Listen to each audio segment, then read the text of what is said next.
Alright, now that we got the trims dyed, it's finally time to start sewing the trim onto the dress in order to make the facade. Here's the game plan. First, I'll be using this pink rope cord trim to make the outlines of the facade shapes and fill in the spiderweb details with pink embroidery thread later. And after that, I'll be using this pink thick boy trim, as I like to call it, on the edges of the top of the dress. But first, we must sketch out the design that we want onto the dress using this teeny weeny piece of chalk I found. And I made sure to go slow, take my time, and study my reference images very closely because I don't have the doll. I wish I did though. And here's a cute little compilation of the process. Once I was happy with that, I started sewing down the trim one line at a time. First by base stitching it down while the dress was still on the dress form so it laid the way I wanted to and so it wouldn't move.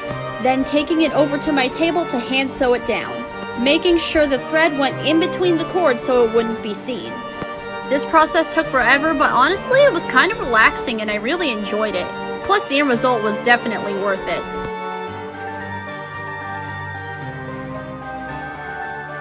Now the center line was easy, it's just a straight line down. The hard part was definitely the more curved edges, because it required a lot of readjusting and a lot of pinning it down before actually base stitching it on. Oh yeah, and in between sewing on each line, I sealed the edges of the trim with hot glue so it wouldn't fray and unravel. I tried using E6000 at first, but it just made the fraying worse and happened a lot faster. So hot glue it was. And the process for the curved edges got a lot easier after the base stitching part was over. I just had to hand sew it on like normal.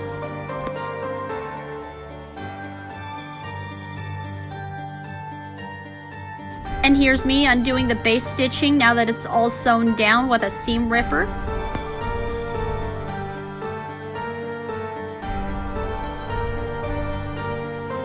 Now these side lines on the sides of the center part of the bodice were a little harder to do because it goes right over the boob.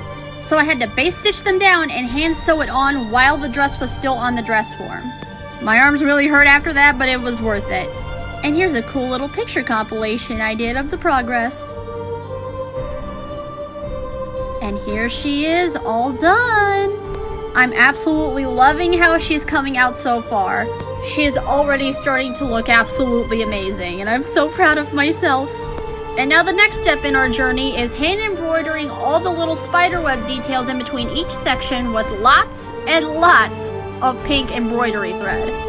Thank you all for following my journey so far and stay tuned for the next episode.